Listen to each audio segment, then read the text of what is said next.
Good morning. എല്ലാവർക്കും ഇന്നത്തെ biology ക്ലാസ്സിലേക്ക് സ്വാഗതം.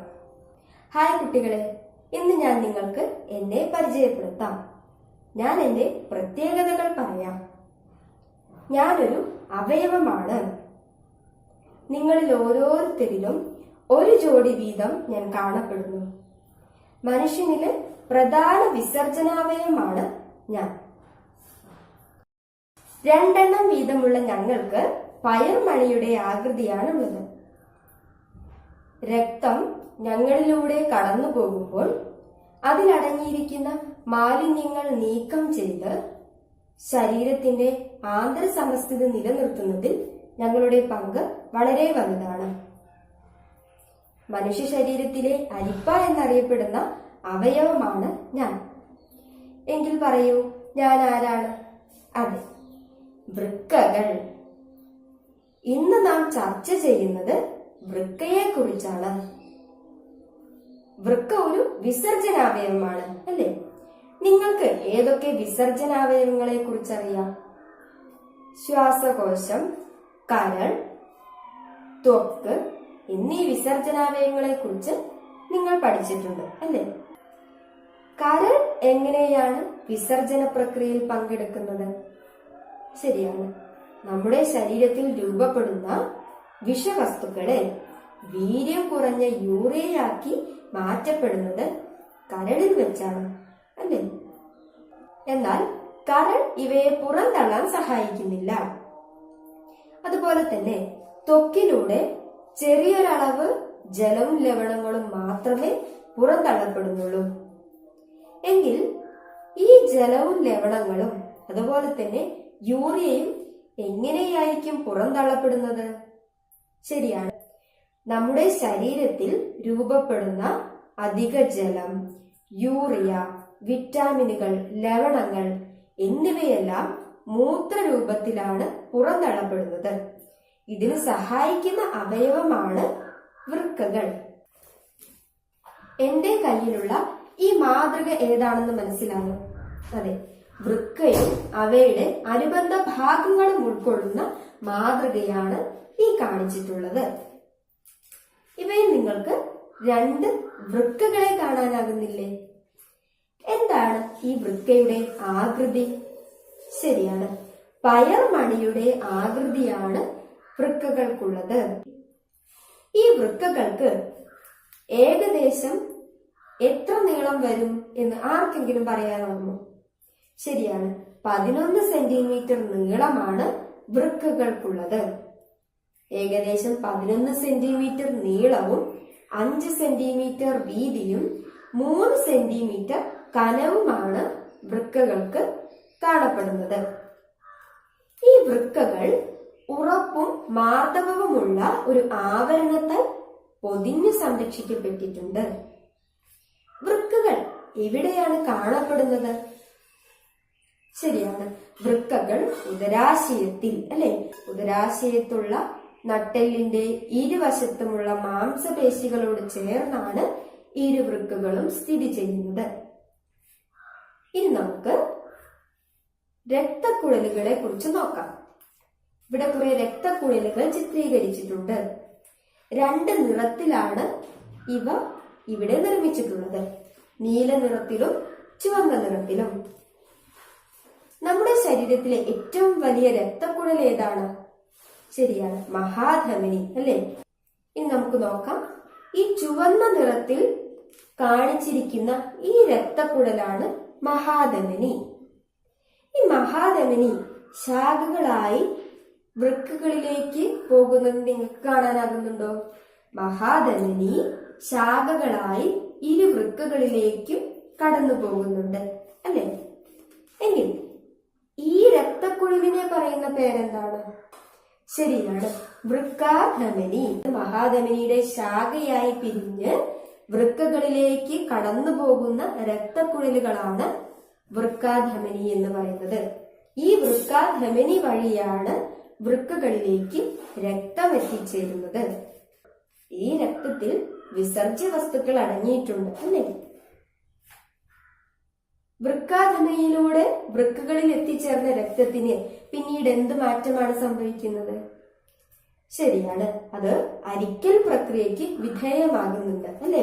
വൃക്കകളിൽ നിന്നും മാലിന്യങ്ങൾ അരിച്ചു മാറ്റപ്പെട്ട രക്തം പിന്നീട് ഏത് രക്തക്കുഴലിലൂടെയാണ് പുറത്തേക്ക് ഒഴുകുന്നത്? നമ്മൾ പറഞ്ഞു വൃക്കയിലേക്ക് രക്തം എത്തിക്കുന്ന കുഴലാണ് വൃക്കാധമനി എന്ന്. എങ്കിൽ വൃക്കയിൽ നിന്നും രക്തം പുറത്തേക്ക് കൊണ്ടുപോകുന്ന രക്തക്കുഴൽ ഏതാണ്? ശരിയാണ്, ഏതാണ്? വൃക്കാസിര.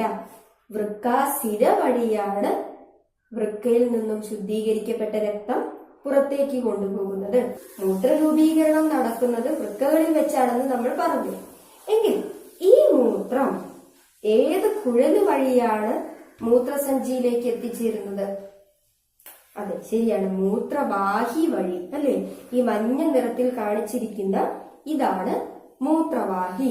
വൃക്കയിൽ രൂപപ്പെടുന്ന മൂത്രം മൂത്രവാഹി വഴി മൂത്രസഞ്ചിയിലെത്തുന്നു. പിന്നീട് മൂത്രസഞ്ചിയിൽ രൂപീകരിക്കപ്പെട്ട മൂത്രം മൂത്രനാളി വഴി പുറത്തേക്ക് ഒഴുകുന്നു. ഇനി നിങ്ങൾ സ്ലൈഡിൽ കാണിച്ചിരിക്കുന്ന ഈ ചിത്രം ശ്രദ്ധിക്കുക. എല്ലാവരും സ്ലൈഡ് നിരീക്ഷിച്ചല്ലോ. ഇനി എല്ലാവരും നോട്ട്ബുക്ക് എടുത്ത് സ്ലൈഡിൽ കാണിച്ചിരിക്കുന്ന ഈ ചിത്രീകരണം നിങ്ങളുടെ പുസ്തകത്തിലേക്ക് പകർത്തി വരയ്ക്കുക. ശേഷം നിങ്ങൾ മനസ്സിലാക്കിയ വൃക്കയുടെ അനുബന്ധ ഭാഗങ്ങൾ ഏതൊക്കെയാണെന്ന് പുസ്തകത്തിൽ വരച്ച് അടയാളപ്പെടുത്തുക. എല്ലാവരും പ്രവർത്തനം പൂർത്തിയാക്കിയല്ലോ. ചിത്രീകരണം നമുക്കൊന്ന് നോക്കാം. ഏതൊക്കെയാണ് വൃക്കയും അവയുടെ അനുബന്ധ ഭാഗങ്ങളും? വൃക്ക, വൃക്കാധമനി, വൃക്കാസിര, മൂത്രവാഹി, മൂത്രസഞ്ചി, മൂത്രനാളി. ഇവയാണ് വൃക്കയും അവയുടെ അനുബന്ധ ഭാഗങ്ങളും. ഇപ്പോൾ നിങ്ങൾക്ക് വൃക്കയും അവയുടെ അനുബന്ധ ഭാഗങ്ങളും ഏതൊക്കെയാണെന്ന് മനസ്സിലായില്ലേ? ഇനി നമുക്ക് ഒരു ചെറിയ പ്രവർത്തനം ചെയ്തു നോക്കാം. ചിത്രീകരണത്തിൽ വൃക്കയുമായി ബന്ധപ്പെട്ട സൂചനകൾ നൽകിയിരിക്കുന്നു. എല്ലാവരും പുസ്തകത്തിലേക്ക് ഈ ചിത്രീകരണം പകർത്തി വരയ്ക്കണം. ശേഷം ഇതൊന്ന് പൂരിപ്പിക്കാൻ ശ്രമിക്കുക. എല്ലാവരും ചിത്രീകരണം പൂർത്തിയാക്കി എന്ന് കരുതുന്നു. ഇനി നമുക്ക് ഇതൊന്ന് വിശകലനം ചെയ്യാം. ആദ്യത്തെ സൂചന എന്തായിരുന്നു? വൃക്കയുടെ സ്ഥാനവും ആകൃതിയും അല്ലേ? എവിടെയാണ് വൃക്കയുടെ സ്ഥാനം? അതെ, ശരിയാണ്, നട്ടെല്ലിന്റെ ഇരുവശങ്ങളിലുമായി മാംസപേശികളോട് ചേർന്നാണ് വൃക്കകൾ കാണപ്പെടുന്നത്. വൃക്കയുടെ ആകൃതി എന്താണ്? പയർമണിയുടെ ആകൃതിയാണ് വൃക്കകൾക്കുള്ളത് അല്ലേ? അടുത്ത സൂചകം എന്തായിരുന്നു? വൃക്കയിലേക്ക് രക്തം എത്തിക്കുന്ന കുഴൽ. ഏതായിരുന്നു വൃക്കയിലേക്ക് രക്തം എത്തിക്കുന്ന കുഴൽ? അതെ, വൃക്കാധമനി. എന്താണ് ഇവയുടെ പ്രത്യേകത? മഹാധമനിയുടെ ശാഖയായി വൃക്കയിലേക്ക് പ്രവേശിക്കുന്ന രക്തക്കുഴലുകളാണ് വൃക്കാധമനി. മഹാധമനിയിലുള്ള ഉന്നത മർദ്ദത്തിലുള്ള രക്തം വൃക്കയിലേക്ക് പ്രവേശിക്കുന്നത് ഈ വൃക്കാധമനി വഴിയാണ് അല്ലെ? ഇനി അടുത്ത സൂചകം എന്താണെന്ന് നോക്കാം. മൂത്രസഞ്ചിയിലേക്ക് മൂത്രം എത്തിക്കുന്ന കുഴൽ ഏതാണ്? ശരിയാണ്, മൂത്രവാഹി. അവസാന സൂചകം എന്തായിരുന്നു? രക്തം പുറത്തേക്ക് വഹിക്കുന്ന കുഴൽ, അതായത് വൃക്കയിൽ നിന്നും രക്തം പുറത്തേക്ക് വഹിക്കുന്ന കുഴൽ. ഏതായിരുന്നു ആ രക്തക്കുഴൽ? വൃക്കാസിര. ശരിയാണ്. വൃക്കയിൽ നിന്നും അരിക്കൽ പ്രക്രിയയ്ക്ക് ശേഷം മാലിന്യങ്ങൾ നീക്കം ചെയ്ത ശുദ്ധരക്തം പിന്നീട് വൃക്കാസിര വഴി മഹാസിരയിലേക്ക് എത്തിച്ചേരുന്നു. തുടർന്ന് രക്തം ഹൃദയത്തിലേക്ക് എത്തിച്ചേരുകയും ചെയ്യും. ഇപ്പോൾ നിങ്ങൾക്ക് വൃക്കകളും അവയുടെ അനുബന്ധ ഭാഗങ്ങളും ഏതൊക്കെയാണെന്ന് മനസ്സിലായല്ലോ. വൃക്കകൾ രക്തത്തിൽ നിന്നും മാലിന്യങ്ങൾ നീക്കം ചെയ്യപ്പെടുന്നുണ്ട്, അല്ലേ? എങ്ങനെയായിരിക്കും വൃക്കകൾ മാലിന്യങ്ങളെ നീക്കം ചെയ്യാൻ സഹായിക്കുന്നത് എന്നറിയണമെങ്കിൽ വൃക്കയുടെ ആന്തരഘടന മനസ്സിലാക്കണം. ഓരോ വൃക്കയുടെയും ഉൾവശത്ത് ഏതാണ്ട് 12 ലക്ഷത്തോളം സൂക്ഷ്മ അരിപ്പകൾ കാണപ്പെടുന്നുണ്ട്. ഈ അരിപ്പകളെ എന്തായിരിക്കും പറയുന്നത്? ശരിയാണ്, ഈ അരിപ്പകളെ നെഫ്രോണുകൾ എന്നാണ് പറയുന്നത്. വൃക്കകളിൽ ഏതാണ്ട് 12 ലക്ഷത്തോളം കാണപ്പെടുന്ന സൂക്ഷ്മ അരിപ്പകളാണ് നെഫ്രോണുകൾ എന്നറിയപ്പെടുന്നത്. നെഫ്രോണുകളാണ് വൃക്കയുടെ ഘടനാപരവും ജീവധർമ്മപരവുമായിട്ടുള്ള ഘടകങ്ങൾ. ഇവ എങ്ങനെയാണ് വൃക്കയിൽ ക്രമീകരിച്ചിട്ടുള്ളത് എന്ന് നമുക്ക് മനസ്സിലാക്കണമെങ്കിൽ വൃക്കയുടെ ആന്തരഘടന കൃത്യമായി മനസ്സിലാക്കണം. വൃക്കയുടെ ആന്തരഘടനയെക്കുറിച്ച് നമുക്ക് മനസ്സിലാക്കാം. അതിനായി ഒരു ചെറിയ വീഡിയോ നിരീക്ഷിക്കാം. ഓരോ വൃക്കയുടെയും ഉൾവശത്ത് ഏതാണ്ട് 12 ലക്ഷത്തോളം സൂക്ഷ്മ അരിപ്പകളുണ്ട്. ഇവയാണ് നെഫ്രോണുകൾ. നെഫ്രോണുകളാണ് വൃക്കയുടെ ജീവധർമ്മപരമായ അടിസ്ഥാന ഘടകങ്ങൾ. ഇളം നിറമുള്ള ബാഹ്യഭാഗമായ കോർട്ടക്സിലാണ് നെഫ്രോണുകളുടെ സൂക്ഷ്മ അരിപ്പകൾ കാണപ്പെടുന്നത്. വൃക്കയുടെ ഇരുണ്ട നിറമുള്ള ആന്തരഭാഗമായ മെഡുല്ലയിൽ നെഫ്രോണുകളുടെ നീണ്ട കുഴലുകളും കാണപ്പെടുന്നു. അരിപ്പകളിൽ നിന്നും മൂത്രം ഒഴുകിയെത്തുന്ന ഭാഗമാണ് പെൽവിസ്. എല്ലാവരും വീഡിയോ വിശദമായി നിരീക്ഷിച്ചല്ലോ. ഇനി നമുക്ക് ഈ വീഡിയോ നിരീക്ഷിച്ചതിന്റെ അടിസ്ഥാനത്തിൽ ഒരു ചെറിയ പ്രവർത്തനം ചെയ്തു നോക്കാം. അതിനായി സ്ലൈഡിൽ നൽകിയിരിക്കുന്ന ഈ സൂചകങ്ങൾ നിങ്ങളുടെ പുസ്തകത്തിലേക്ക് എഴുതിയെടുത്തോളൂ. സൂചകങ്ങൾ: വൃക്കയുടെ ഇളം നിറമുള്ള ബാഹ്യഭാഗം. അടുത്ത സൂചകം: വൃക്കയുടെ കടും നിറമുള്ള ആന്തരഭാഗം. അവസാന സൂചകം: അരിപ്പകളിൽ നിന്നും മൂത്രം ഒഴുകിയെത്തുന്ന ഭാഗം. എല്ലാവരും സൂചകങ്ങൾ എഴുതിയെടുത്തല്ലോ. ഇനി ഈ സൂചകങ്ങളുടെ അടിസ്ഥാനത്തിൽ നിങ്ങൾ മനസ്സിലാക്കിയ കാര്യങ്ങൾ ഒന്ന് എഴുതി നോക്കൂ. എല്ലാവരും ഉത്തരങ്ങൾ രേഖപ്പെടുത്തിയല്ലോ. സൂചകങ്ങളുടെ അടിസ്ഥാനത്തിൽ നിങ്ങൾ രേഖപ്പെടുത്തിയ ഉത്തരം നമുക്കൊന്ന് വിശകലനം ചെയ്യാം. ഒന്നാമത്തെ സൂചകം എന്തായിരുന്നു? വൃക്കയുടെ ഇളം നിറമുള്ള ബാഹ്യഭാഗം. ഏതാണ് വൃക്കയുടെ ഇളം നിറമുള്ള ബാഹ്യഭാഗം? അതെ, ശരിയാണ്. ഏതാണ്? കോർട്ടെക്സ്. ഈ ചിത്രം നിരീക്ഷിക്കൂ. ഈ വൃക്കയുടെ ബാഹ്യഭാഗത്ത് കാണപ്പെടുന്ന ഭാഗമാണ് കോർട്ടെക്സ് എന്ന് പറയുന്നത്. വൃക്കയുടെ ഇളം നിറമുള്ള ബാഹ്യഭാഗമാണ് കോർട്ടെക്സ്. വൃക്കയുടെ ഇളം നിറമുള്ള ബാഹ്യഭാഗമായ കോർട്ടെക്സിലാണ് നെഫ്രോണുകളുടെ സൂക്ഷ്മ അരിപ്പകൾ കാണപ്പെടുന്നത്. നിങ്ങൾ രേഖപ്പെടുത്തിയ ഉത്തരം ശരിയാണ്. അടുത്ത സൂചകം എന്താണെന്ന് നോക്കാം. വൃക്കയുടെ കടും നിറമുള്ള ആന്തരഭാഗം. ഈ ചിത്രീകരണം നോക്കൂ. വൃക്കയുടെ ഉൾവശത്ത് കടും നിറമുള്ള ഒരു ഭാഗം കാണാനാകുന്നുണ്ടോ? ഈ ഭാഗം ഏതാണ്? ശരിയാണ്. ഏതാണ്? മെഡുല്ല. വൃക്കയുടെ ഉൾവശത്ത് കാണപ്പെടുന്ന കടും നിറമുള്ള ഭാഗമാണ് മെഡുല്ല. നെഫ്രോണുകൾക്ക് കുറെ നീണ്ട കുഴലുകൾ നമ്മൾ ഈ കാണിച്ചിരിക്കുന്ന ചിത്രത്തിലൂടെ മനസ്സിലാക്കി. ഈ നീണ്ട കുഴലുകൾ കാണപ്പെടുന്നതും എവിടെയാണ്? മെഡുല്ലയിൽ. നെഫ്രോണുകളുടെ നീണ്ട കുഴലുകൾ കാണപ്പെടുന്നത് മെഡുല്ലയിലാണ്. ഇനി നമുക്ക് അവസാന സൂചകം എന്താണെന്ന് നോക്കാം. അരിപ്പകളിൽ നിന്നും മൂത്രം ഒഴുകിയെത്തുന്ന ഭാഗം ഏതായിരുന്നു? ശരിയാണ്, പെൽവിസ്. തന്നിരിക്കുന്ന ചിത്രം നോക്കൂ. ഇവിടെ ഫണൽ രൂപത്തിലുള്ള ഒരു ഭാഗം നിങ്ങൾക്ക് കാണാനാകുന്നുണ്ടോ? ഈ ഫണൽ രൂപത്തിൽ കാണപ്പെടുന്ന ഈ ഭാഗമാണ് പെൽവിസ്. അരിക്കൽ പ്രക്രിയയ്ക്ക് ശേഷം മൂത്രം ഒഴുകിയെത്തുന്ന ഭാഗമാണ് പെൽവിസ്. ഇതാണ് വൃക്കയുടെ ആന്തരഘടന. ആന്തരഘടനയിൽ ഏതൊക്കെ ഭാഗങ്ങളാണ് നാം ഇന്ന് മനസ്സിലാക്കിയത്? കോർട്ടക്സ്, മെഡുല്ല, പെൽവിസ് അല്ലെ? വൃക്കയുടെ ആന്തരഘടന എങ്ങനെയാണെന്ന് നിങ്ങൾക്ക് മനസ്സിലായല്ലോ. ഇനി നമുക്ക് ഇന്ന് ചർച്ച ചെയ്ത വൃക്കയും അവയുടെ അനുബന്ധ ഭാഗങ്ങളും വൃക്കയുടെ ആന്തരഘടന എന്നിവയെക്കുറിച്ച് ചില പ്രസ്താവനകൾ സ്ലൈഡിൽ നൽകിയിരിക്കുന്നതൊന്ന് നോക്കൂ.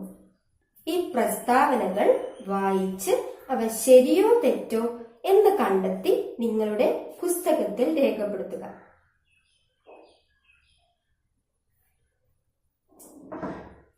എല്ലാവരും പ്രസ്താവനകൾ വായിച്ച് അവ ശരിയാണോ അതോ തെറ്റാണോ എന്ന് കണ്ടെത്തി പുസ്തകത്തിൽ രേഖപ്പെടുത്തി എന്ന് വിശ്വസിക്കുന്നു. ഇനി നമുക്ക് ഈ പ്രസ്താവനകൾ ഒന്ന് വിശകലനം ചെയ്യാം. ഒന്നാമത്തെ പ്രസ്താവന: വൃക്കാസിര വഴി ഉയർന്ന മർദ്ദത്തിലുള്ള രക്തം വൃക്കകളിലെത്തുന്നു. ഈ പ്രസ്താവന ശരിയാണോ തെറ്റാണോ? തെറ്റാണ് അല്ലേ? വൃക്കാസിര വഴിയല്ല രക്തം വൃക്കകളിൽ എത്തിച്ചേരുന്നത്. ഏത് രക്തക്കുഴൽ വഴിയാണ് വൃക്കകളിലേക്ക് രക്തം എത്തിച്ചേരുന്നത്? വൃക്കാധമനി. വൃക്കാധമനി വഴിയാണ് രക്തം വൃക്കകളിൽ എത്തിച്ചേരുന്നത്. വൃക്കാധമനി വഴി ഉയർന്ന മർദ്ദത്തിലുള്ള രക്തം വൃക്കകളിൽ എത്തിച്ചേരുന്നു. അടുത്ത പ്രസ്താവന എന്തായിരുന്നു?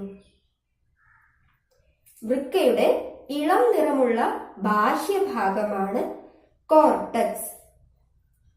ഈ പ്രസ്താവന ശരിയാണോ? ശരിയാണ് അല്ലേ? വൃക്കയുടെ ഇളം നിറമുള്ള ബാഹ്യഭാഗമാണ് കോർട്ടക്സ്. ഇവിടെയാണ് നെഫ്രോണുകളുടെ അതിസൂക്ഷ്മ അരിപ്പകൾ കാണപ്പെടുന്നത്.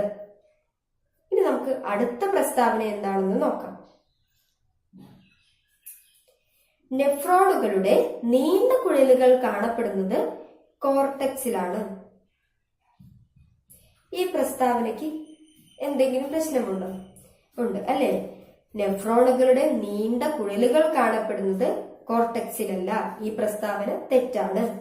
നെഫ്രോണുകളുടെ നീണ്ട കുഴലുകൾ കാണപ്പെടുന്നത് മെഡുല്ലയിലാണ്. വൃക്കയുടെ കടും നിറമുള്ള ഭാഗമായ മെഡുല്ലയിലാണ് നെഫ്രോണുകളുടെ നീണ്ട കുഴലുകൾ നമുക്ക് കാണാനാകുന്നത്. അടുത്ത പ്രസ്താവന എന്തായിരുന്നു? അരിപ്പകളിൽ നിന്നും മൂത്രം ഒഴുകിയെത്തുന്ന ഭാഗമാണ് പെൽവിസ്. ഈ പ്രസ്താവന ശരിയോ തെറ്റോ? അതെ, ഈ പ്രസ്താവന ശരിയാണ്. അരിപ്പകളിൽ നിന്നും മൂത്രം ഒഴുകിയെത്തുന്നത് ഫണൽ രൂപത്തിലുള്ള പെൽവിസ് ഭാഗത്തേക്കാണ് അല്ലെ? ഇനി നമുക്ക് അവസാനത്തെ പ്രസ്താവന ഏതാണെന്ന് നോക്കാം. മൂത്രനാളി വൃക്കയെയും മൂത്രസഞ്ചിയെയും ബന്ധിപ്പിക്കുന്ന കുഴലാണ്. ഈ പ്രസ്താവന ശരിയാണോ തെറ്റാണോ? അതെ, ഈ പ്രസ്താവന തെറ്റാണ്.